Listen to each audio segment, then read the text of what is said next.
Hello, hello. Josie here. Are you ready for the truth, the whole truth, and nothing but the truth? And are you sure? Okay, here we go. Um,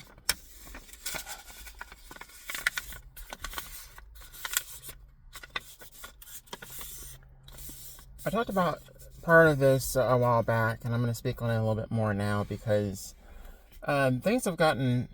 I don't want to say out of hand. I'm going to say that things have gotten flipped, and twisted in a lot of ways. And I'm going to tell you how. How. Um, and I don't have hate for any sex. I don't have hate for males. I don't have hate for females. I don't have hate for men. I don't have hate for women. I don't have hate for transgender men or transgender women or lesbians or homosexuals or heterosexuals. I don't have hate for anybody. I do, however, dislike certain personalities, attitudes, and behaviors of individuals throughout the entire spectrum, okay?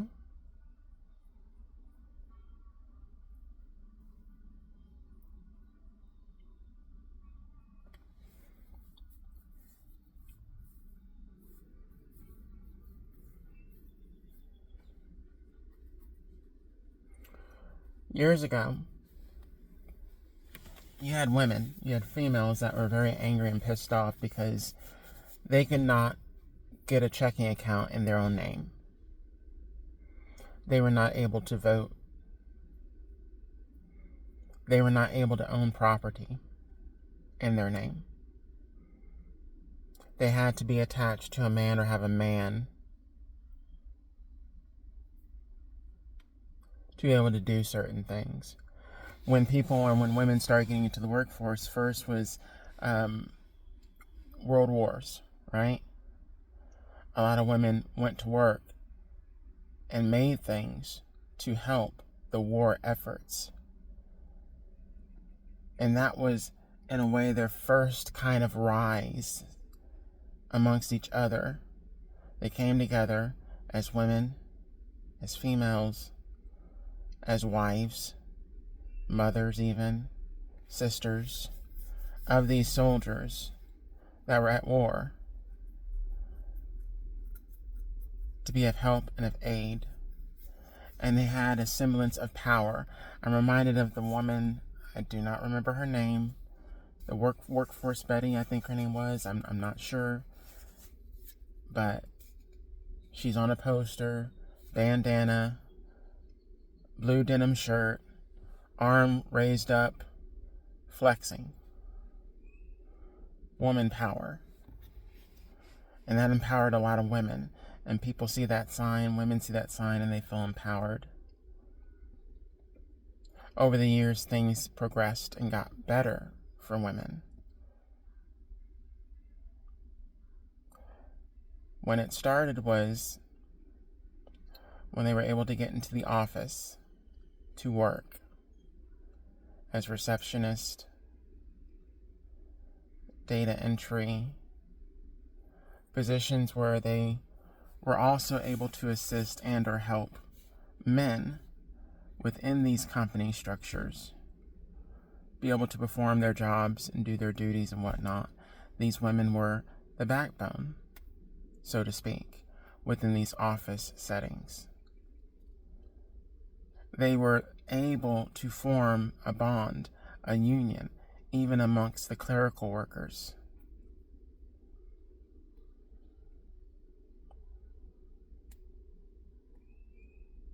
I'm reminded of the movie Baby Boomer, or Baby Boom, with Diane Keaton. A lot of women strived to be in a position like Diane Keaton was in that movie.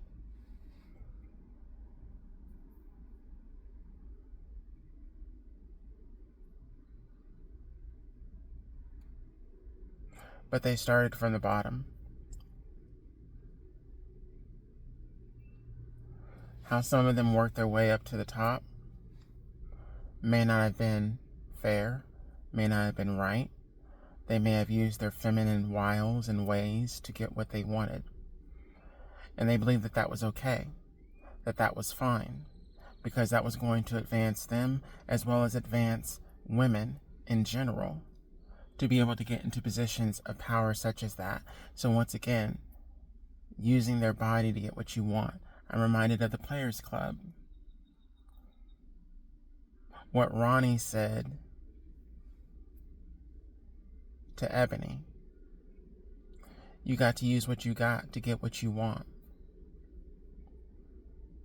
And you know what she was referencing, using her body to get the money that she wants. Well, some of these individuals, they not only use their bodies, but they also use their minds. They were able to manipulate, coerce.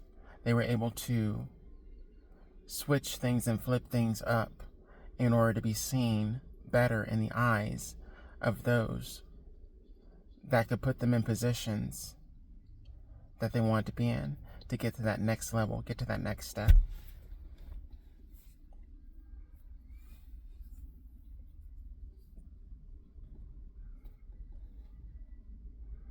Now I'm hearing the song That's the Way of the World by Earth, Wind, and Fire.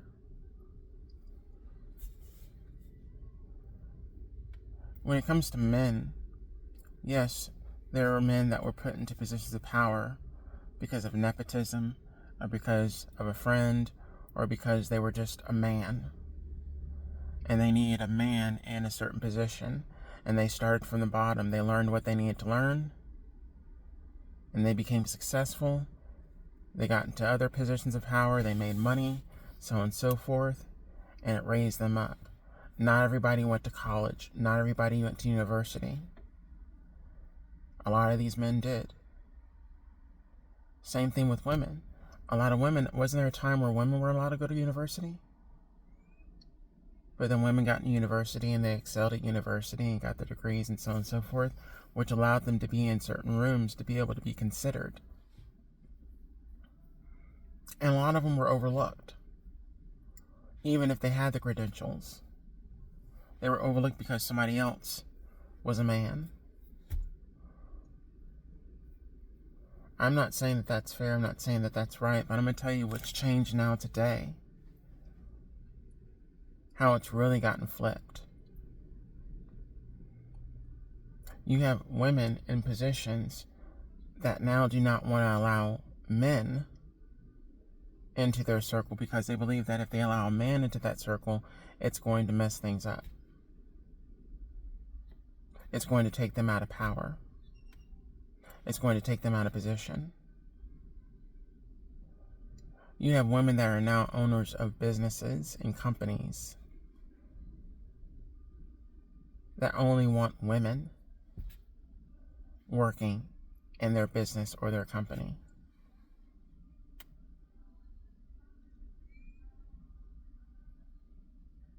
I was even looking through a circular for the city. And the circular had, I want to say it was a management company, possibly, or it was a company, but it was ran by a woman. And I'm gonna take this one even deeper now.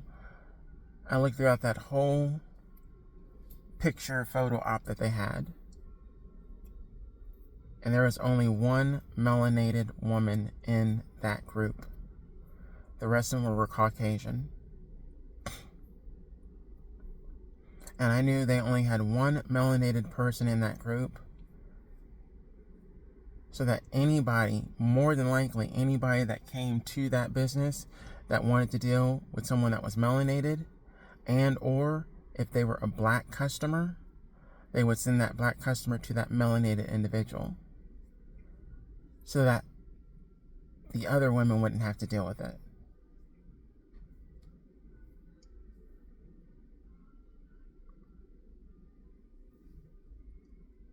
Called tokenism.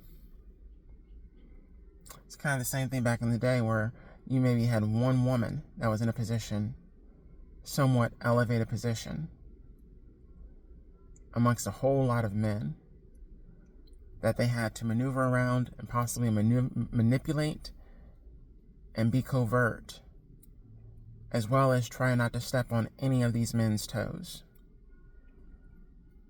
but rather decided to either flirt with them, stroke their ego, or stroke their dick to make sure that they would always be in good standing and keep their position.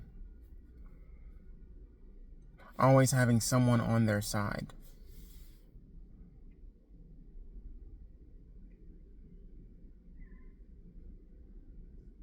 It's not easy for a lot of people today, right now, in this economy that we're in, this social environment and climate that we're experiencing right now. There's a lot of hate going on. And there's a lot of people that want segregation.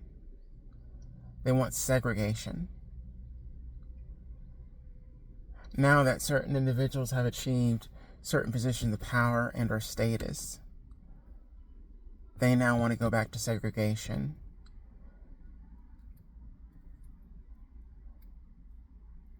They're now wanting to divide it between the haves and the have-nots. Either you have it or you don't have it. And no matter how you got it, if you don't have it, they don't want you to get it. It doesn't matter if you're a man, a woman, transgender woman, transgender man, homosexual, or lesbian. A lot of people have the attitude, you got to use what you got to get what you want. Doesn't matter who you are.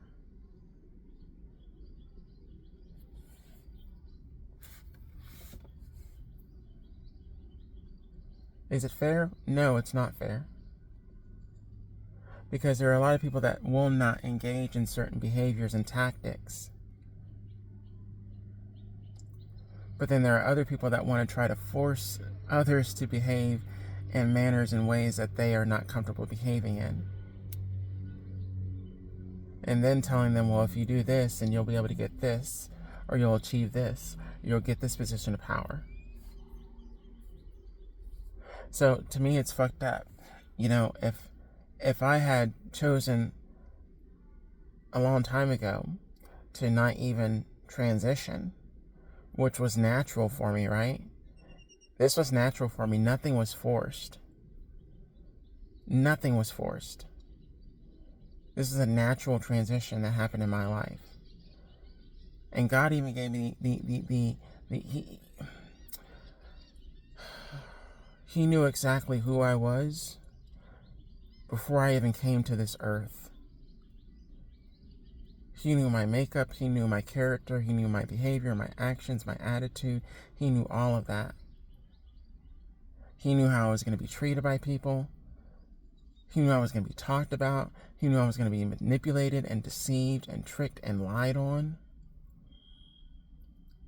But if I had done the same thing that other people had done to me, I would be in a bad place right now. If I had chosen to not transition and not be my authentic self, I would be in a bad place right now.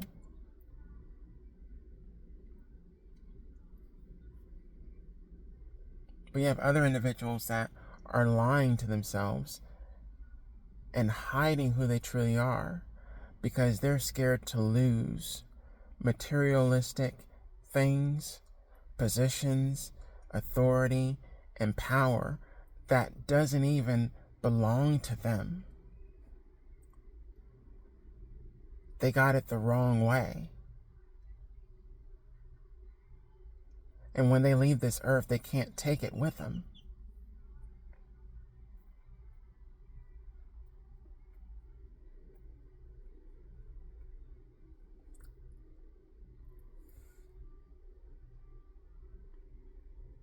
But you know what they are going to take with them? They're going to take the shame. They're going to take the regret. They're going to take the punishment that comes and the consequences that come from the actions and behaviors that they engaged in while they're in the 3D form prior to their transitioning on to their next life. Whatever God deems that's going to be for them. They're going to take with them the memories as well too, the experiences.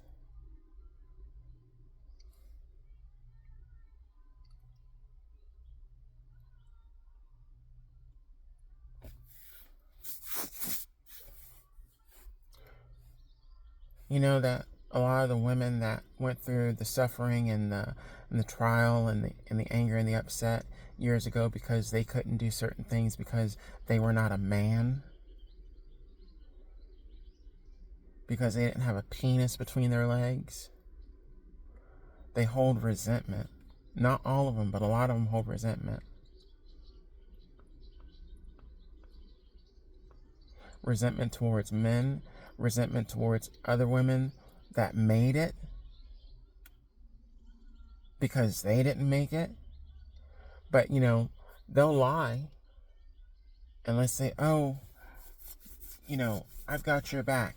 And they only do that because if it's not them, it's at least a woman. And that could be advantageous for somebody else, another woman in the future. But deep down inside, there's some resentment because they wanted that for themselves. And they just succumbed to being married or being a wife, being a mother. And some of these women even had resentment for their own children being successful. They didn't want their own children to be successful in life because they weren't successful. It's deep. It's deep.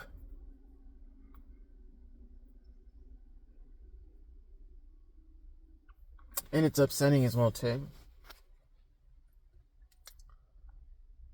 All the way around. Not just for one sex, not just for one gender, everybody. Because all of us are dealing with some kind of frustration or hurt or anger. Because we didn't get what we wanted. And even if we did it the right way or we did it the wrong way, we felt like we were fucked over, we were screwed over. Because somebody else didn't want us to be successful or someone else didn't want us to have it. But I'm reminded of attitude. How your attitude is so important.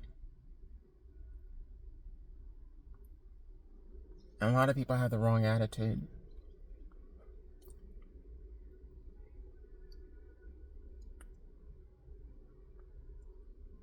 I'm thankful and I'm grateful that God has kept my attitude through everything.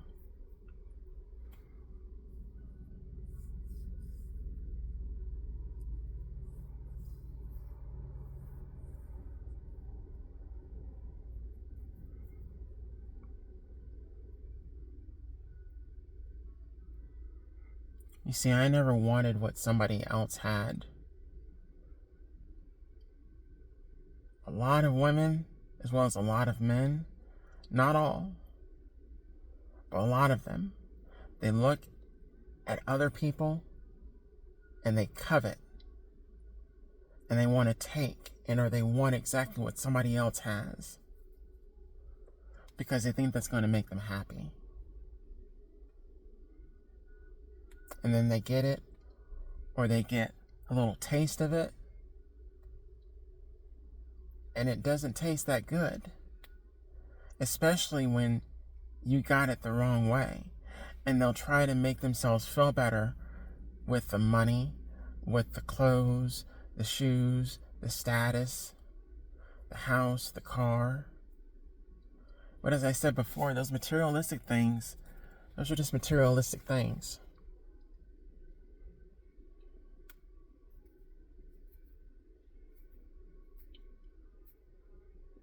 At the end of your life, none of that matters.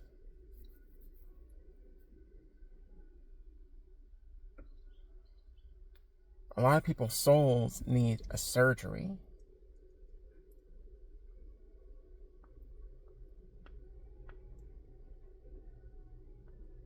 And I started talking about women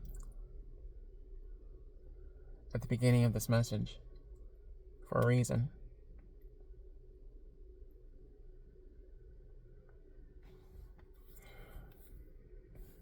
Just like women back in the day were pissed off that they were not given certain advantages and or certain benefits because they didn't have a penis between their legs. A lot of these women now have this arrogant attitude of, well, I have a womb where I created and birthed that man or that woman. So therefore they feel as if they have the ultimate power. But without that man, you would not have birthed that seed. And without God, you would not have created that life in your womb, nor would that man would have been able to inject the seed into your womb to create that life. So, you both need each other. But a lot of women have this attitude now, I don't need a man. We don't need a man. And now you have a lot of men that have the attitude of, I don't need a woman either.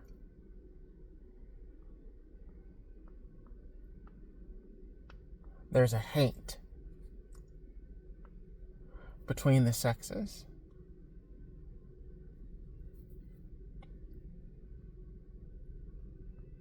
As well as hate toward any sex that differs from the societal norms. And the reason why is because they're different and they stand out.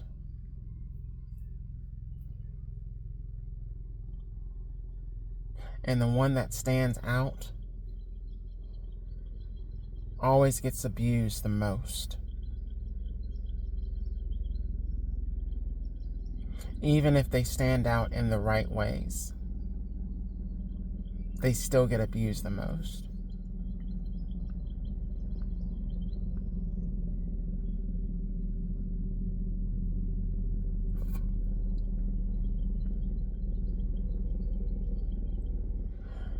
People like to think and or believe that someone that's transgender woman or a transgender man, they're trying to be something that they're not.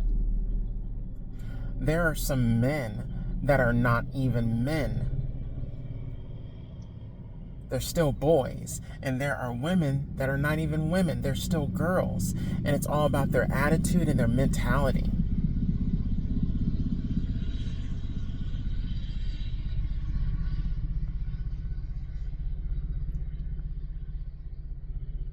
Transgender women, transgender men, we're not trying to be something that we're not. We're embracing who we naturally are authentically.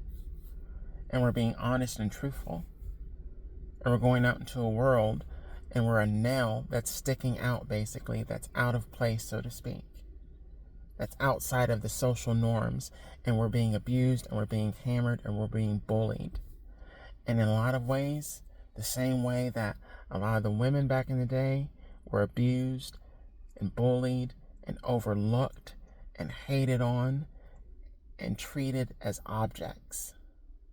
Sexual objects even.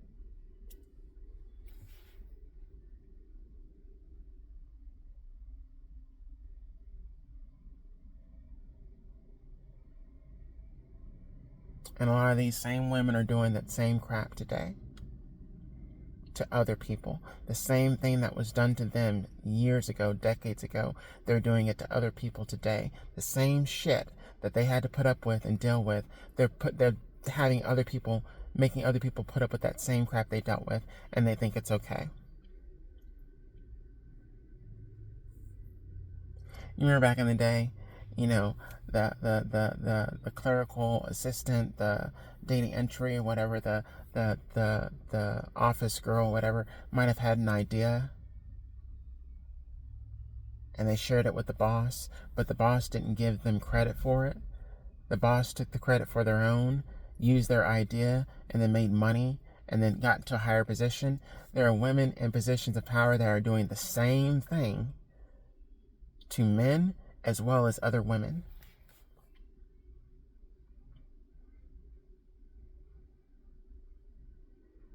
And they think it's okay because that was done to them.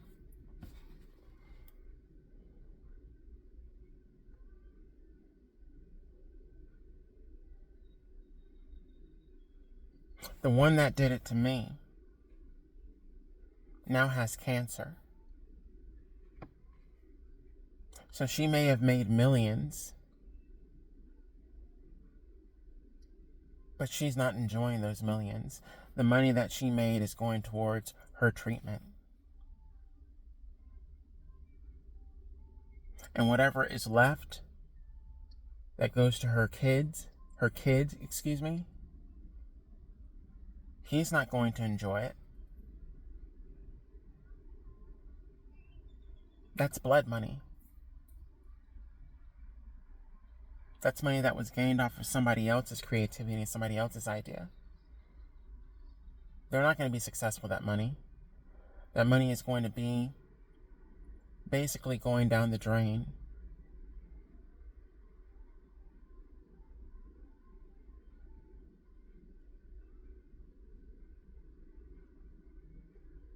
I've always been for the advancement of those that do the work and that are honest and authentic and truthful and really lovers and passionate about what they do. They want to help not just themselves, but they want to help other people become better people.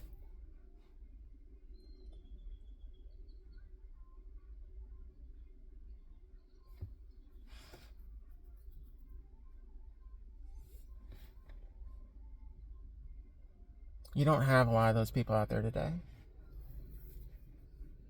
They're all for themselves. They're all thinking about themselves. They all care about themselves and their family. And I'm telling you, that selfishness, that arrogance, that's going to end up biting them in the ass. Because you can be doing good today. You can have the money in the account. You can have the car. You can have the house. You can have the good health. But when I tell you your health goes bad, everything else can suffer. You lose that job. You lose the house. You lose the car. You lose all those benefits that you had. All the privileges that you had.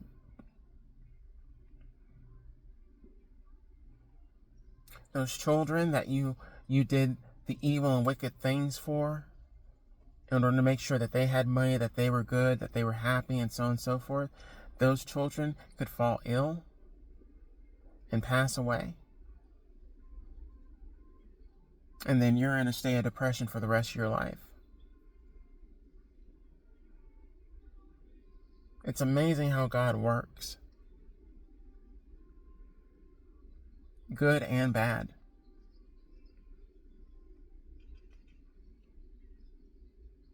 Can you really say to yourself that you don't deserve what you're going through right now?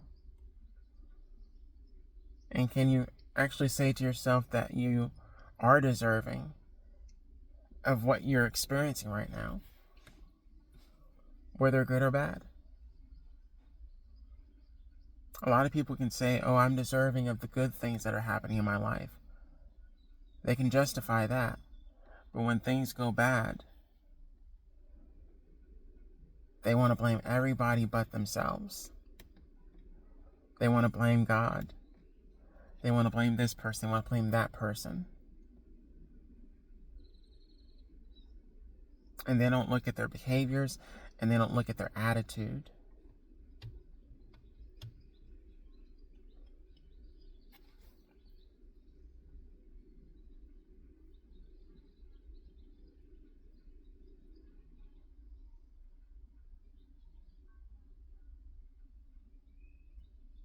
There's going to be some changes in this world.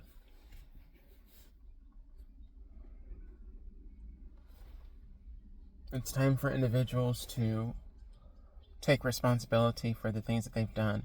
And it doesn't matter what age you are. I don't care if you're in your late 50s. I don't care if you're in your 20s. I don't care if you're in your 60s or your 70s. A lot of people think that they're safe and clear because they're retired now.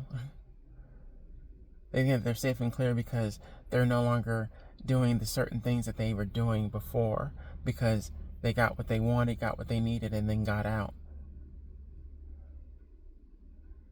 before everything went up. That backfire, that blowback is happening in the lives of a lot of people right now.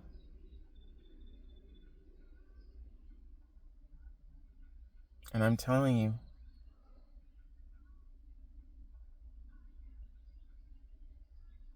those consequences follow you.